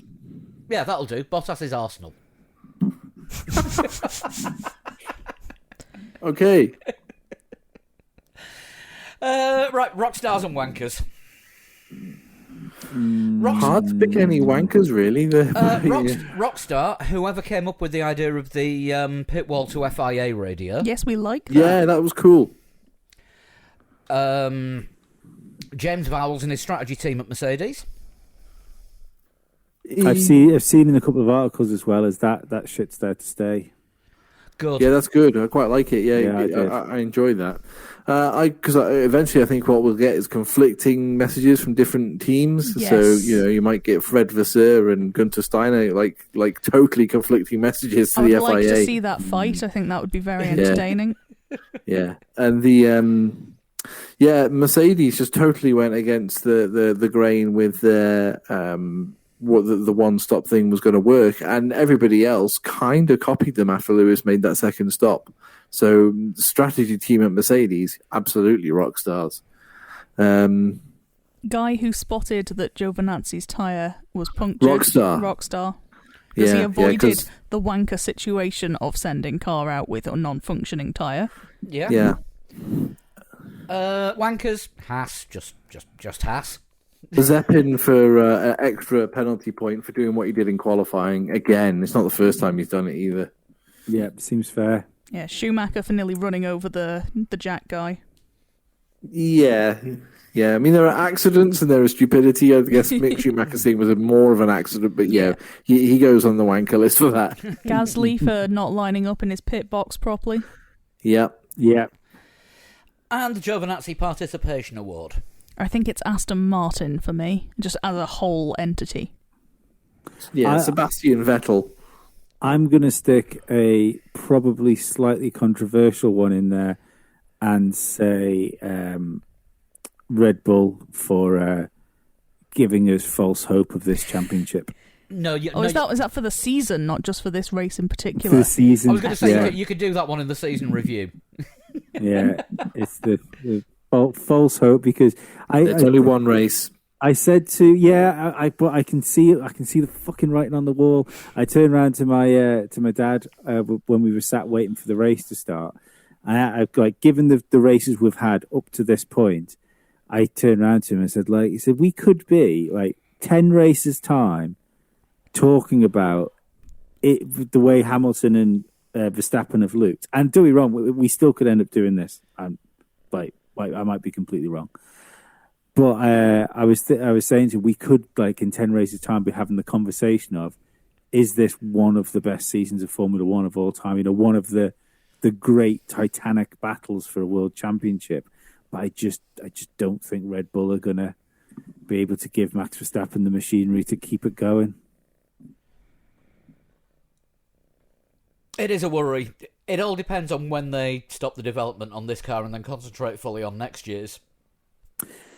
Do you know what? I think there's more chance of Red Bull continuing to develop that car and YOLOing it into 2022 than there is for Mercedes, because Mercedes know they can kind of switch off, kind of keep it going, rely a bit more on Hamilton and stuff like that. Whereas it's been so long since Red Bull have won a world championship, I think they would take the hit on next season, because next season isn't a guarantee, to give themselves the most chance they can have to win this championship. I mean, it's a long season. We've got 19 races left. I think we'll get all 19. I think we'll probably get about 17 of them. Yeah, I don't know about Turkey. Turkey is quite questionable. I can't see Turkey happening at the moment. I mean, they moved the Champions League final from there. Yeah.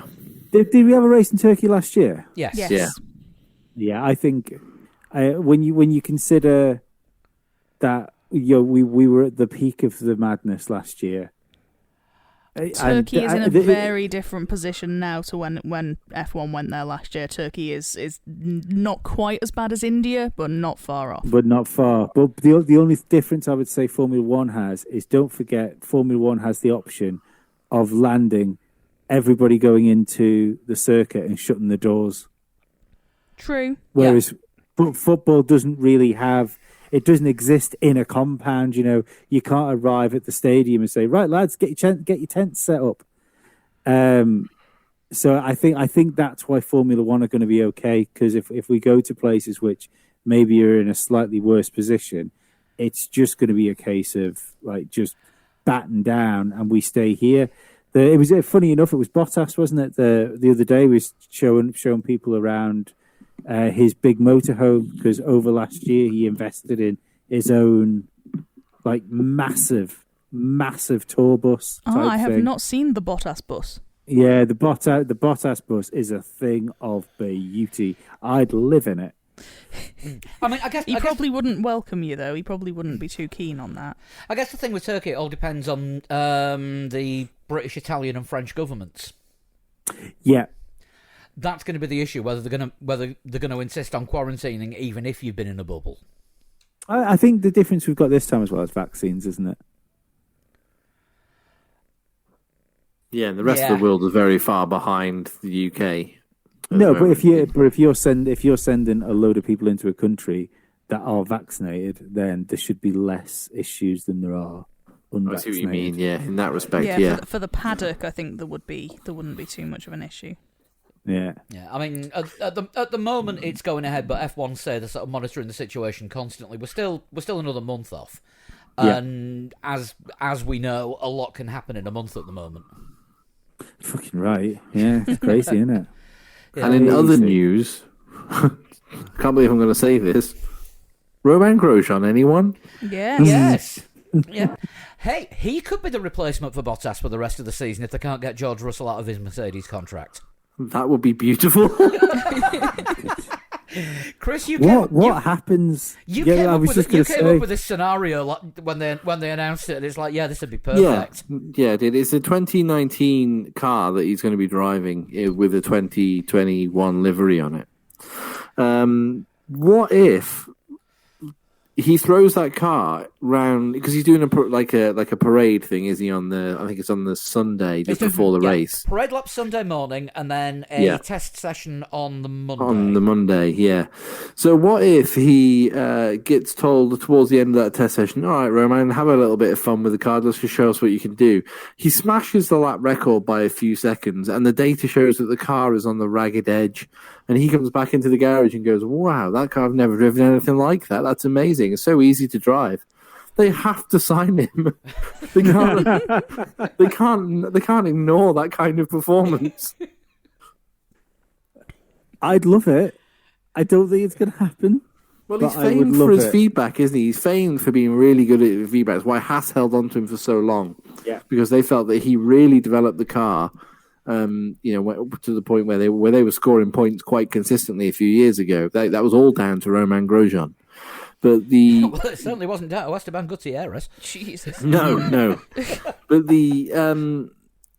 if he could get a development role yet with Mercedes, and if things do go south with Valtteri Bottas mid-season, and I don't think they will, because I do believe that. The slight Red Bull taunting that they made, there's only one team on the grid that does that, and it's not us.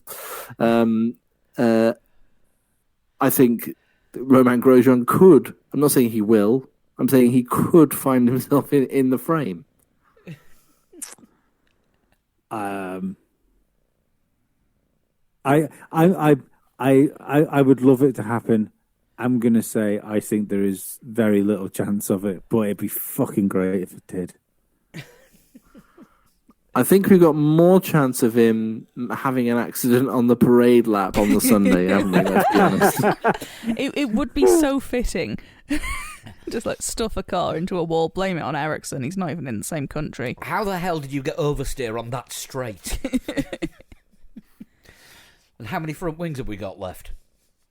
Yeah, 2/3 down the Mistral Straight, the car just disappears. One other thing that came out today, it looks like Barcelona, Catalunya are getting rid of that last chicane, and from next year we'll be back to the old circuit, which I believe they're still using MotoGP. They used the chicane once in MotoGP, and it did not go well. I think someone actually died, didn't they? I don't know if they died, but there was a serious incident, and they had to red flag the race, I believe. Yeah. But it looks like we'll be going back to the old layout from next year. So there might be a chance of more speed and more passing in the third sector. Hopefully, I suppose it will make DRS more powerful as well, because you're essentially extending the straight, aren't you? As well. I suppose effectively you are. Although we didn't talk about this last week, but anyone notice they actually cut the length of the DRS zone in Portugal? Oh, I did not. No. Yeah, they cut it back by. They put the activation line 150 metres further forward. God, I hope that the next year's cars are good and we can fucking do away with DRS. Not getting any arguments from me on that one.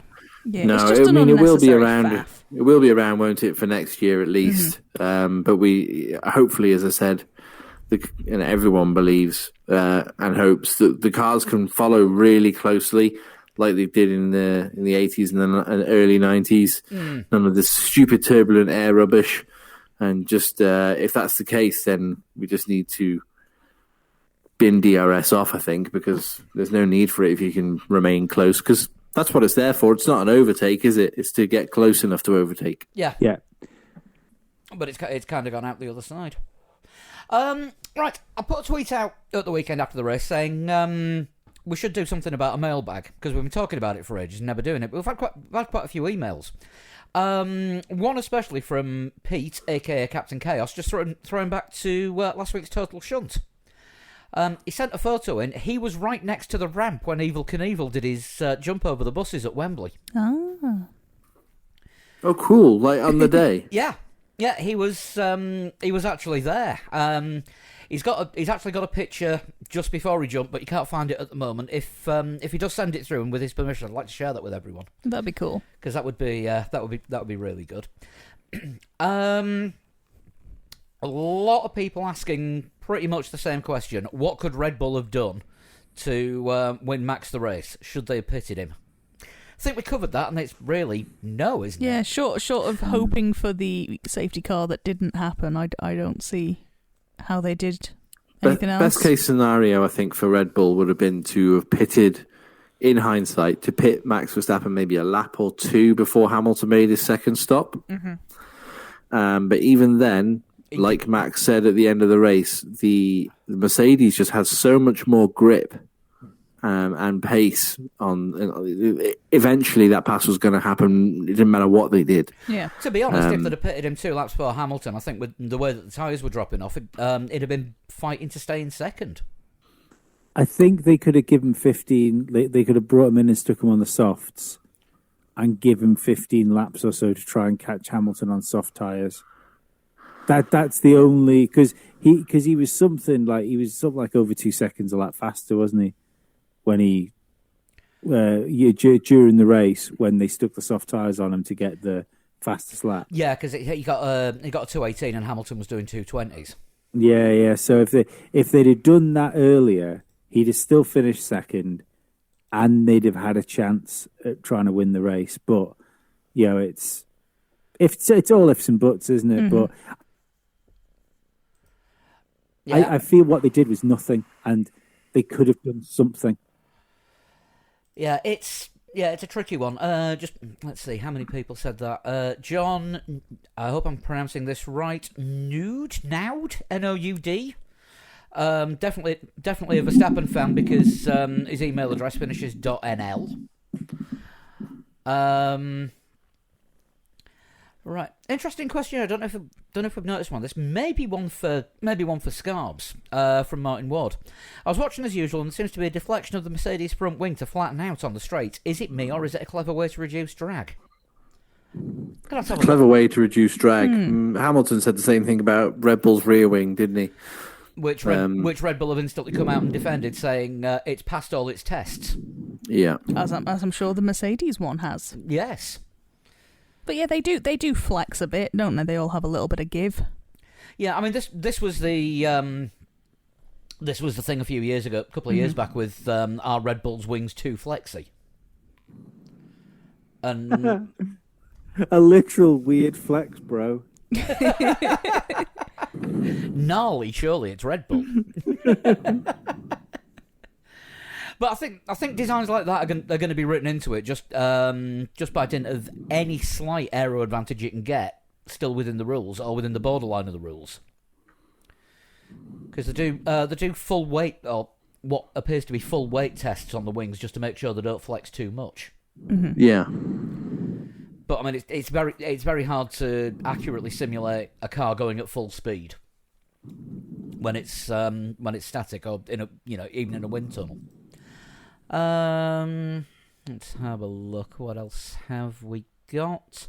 Ferrari are a lot faster this year than perhaps any of us were expecting. Do you think this is solely down to the engine development, or has been hinted at by Mika Salo the fuel flow rate was reined in? I think Could be a little bit of both. I think Mika Salo had it right because he likes to share the privileged information that he's got in the stewards' room. Because Finnish TV always gets stewards' decisions before they get announced at the track when he's stewarding. Yeah. And he has been caught texting people in the stewards' room before, which is isn't that meant to be sort of a sealed environment? Don't know. No, I don't know. I don't think you're allowed to social media from the steward's room, are you? Which is why whenever we see the cameras, they're actually at the doorway. They're not inside the steward's room, I think. I think Netflix get cameras in there, but obviously that's not for transmission for another X amount of months afterwards. And just one more from Avaral. Do you see Aston Martin making a resurgence like Alpine as the season continues, or are they stuck in limbo between being too slow for the midfield but too quick to fight for the back with the back markers? Still waiting to see Alpine's resurgence, so I don't know what he's on about. Oh, it's there. It's called Esteban Ocon.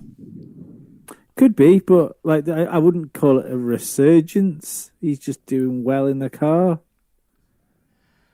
Even that. Well, surely did we not expect more from them?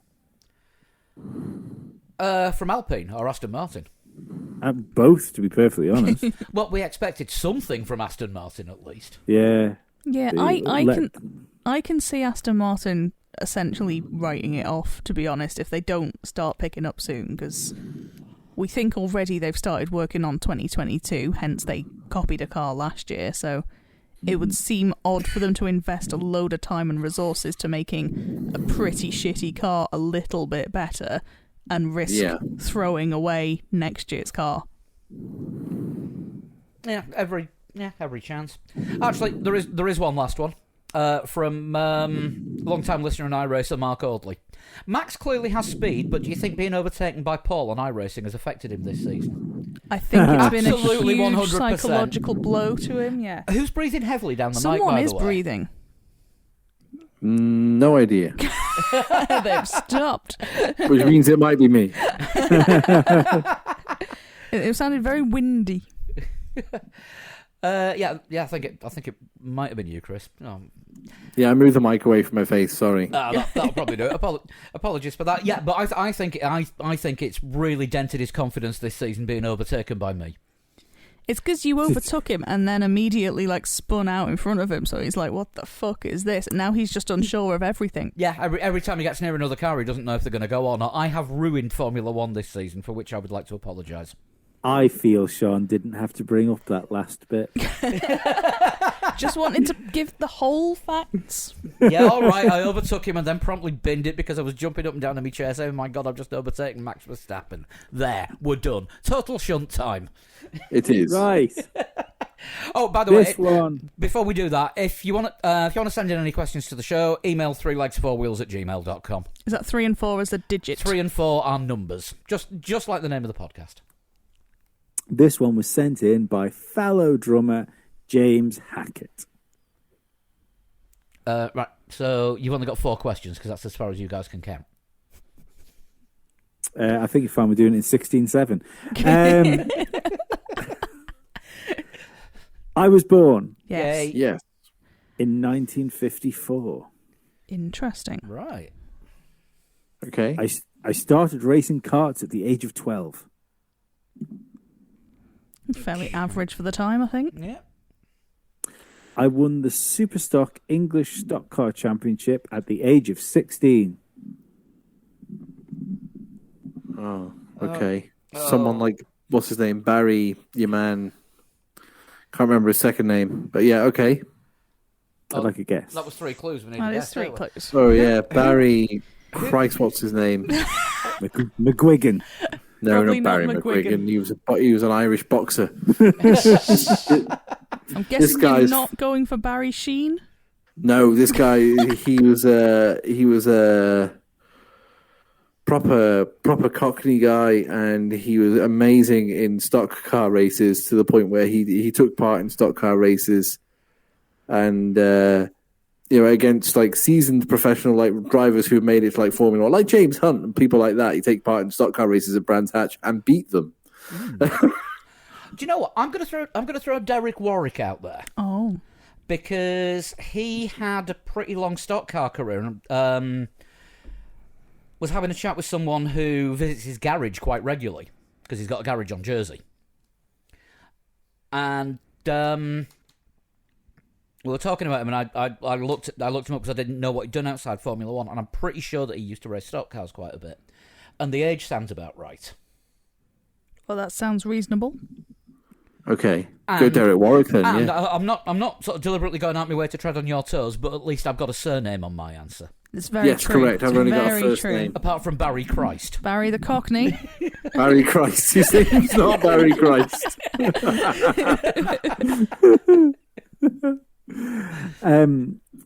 My F1 career technically began in 1981. However, my car was only good enough to qualify for one race, which I retired through mechanical issues in. I don't think it's Barry, the stock car driver. No, Jerry was a race car driver. Jerry was a race car driver. And now everybody's sat there going, what? Yeah, Yeah. I am. In 1983, I finally started scoring points, and finished 14th in the championship. My Italian teammate scored just 1 point that year. Number 7. The following year, I got on the podium Don't we get twice. a number 6? And a second No, guess. I did 5 and 6. So what happened to number 4? Where are we going? Oh, sorry. As we say, this written can by a be- drummer. No, sorry. It was all. Everyone was a big one, and this one was just one little line, so I skipped over it. I won the Missed the British. 4 out. I won the British F3 World Championship in 1978. I'm still thinking Derek Warwick. I have no advance on Derek Warwick. His Italian teammate would probably have been Michele Alboreto in '83. That'd be about right. Sounds right, yeah. So you stick. I need a guess, don't I? Yeah, We will stick. Shall we stick with, as Statman calls him, Del Boy? Yeah, why not? Yes. The following year, I got on the podium twice. It was my best F1 season. That would be the following year from 1983, by the way. So 1984. Yes, He's not good at anything with falls in tonight, is he? not really. You're listening to Three Legs Wheels. It's another one of those dead good ones where I haven't got my glasses. We're counting the song as and a 1, and a 2, and a 3, and a go.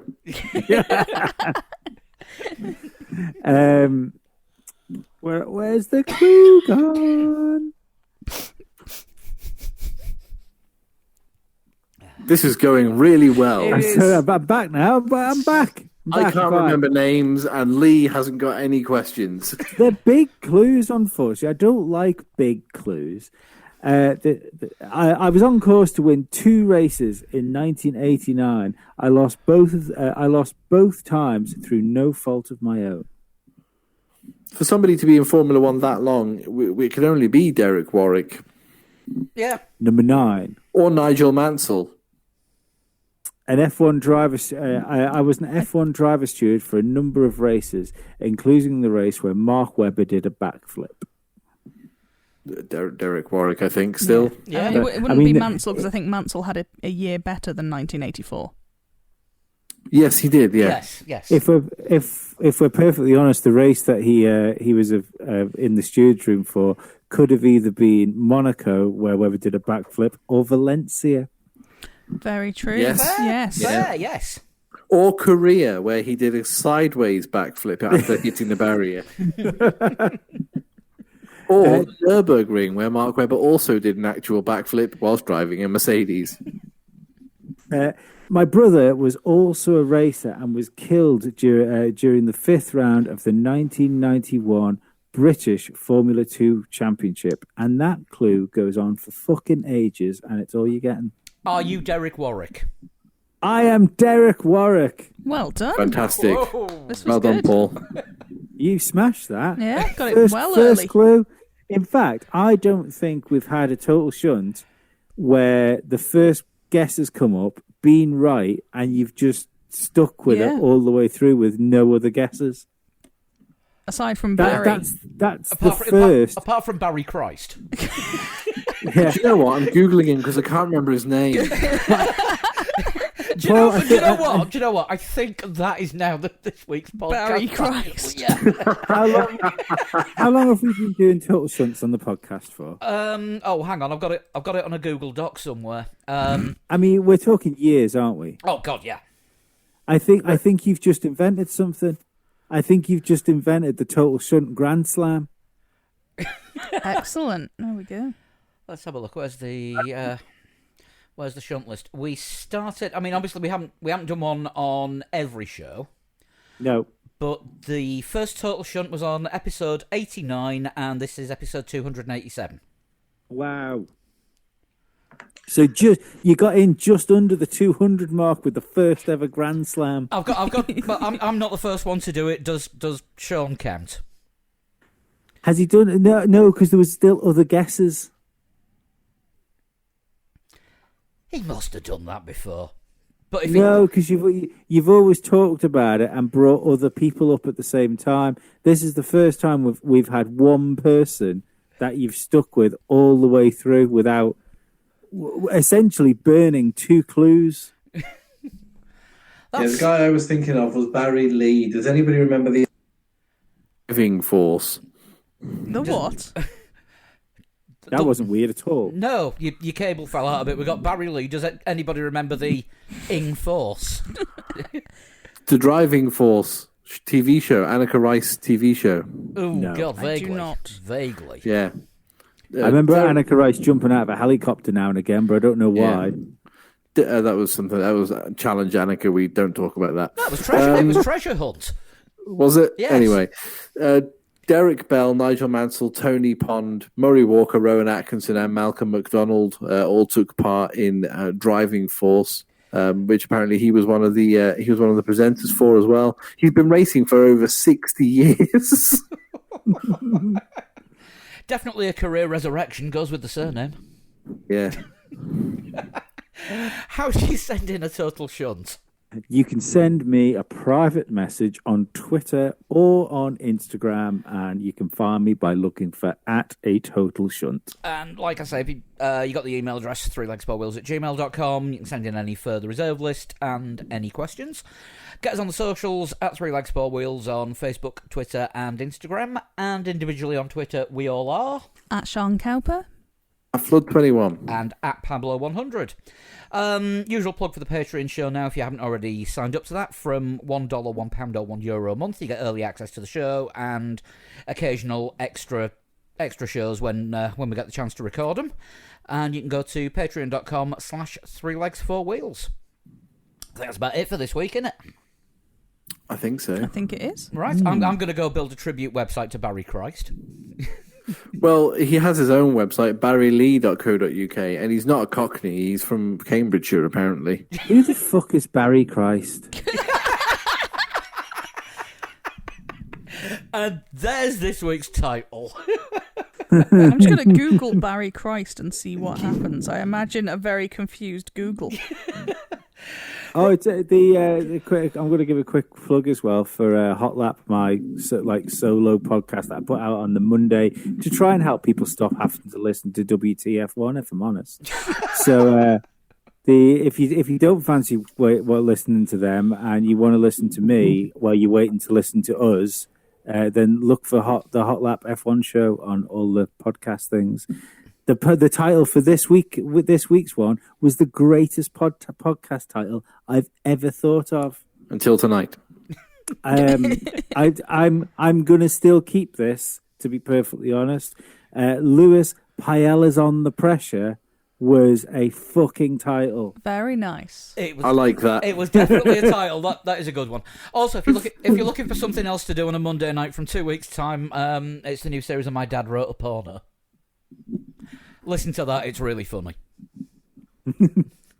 Right, we'll be back next week. We'll be previewing the parade that is Monaco. But at least there's F2, so we might get to see one or two overtakes next week. There are 5 people called Barry Christ on LinkedIn. Right, you've come in with a late bid for this week's title. We're sticking with that one. We will see you next week. Say Stave. That appears to be a thing now. See you later. Bye-bye. Barry Bye. Christ.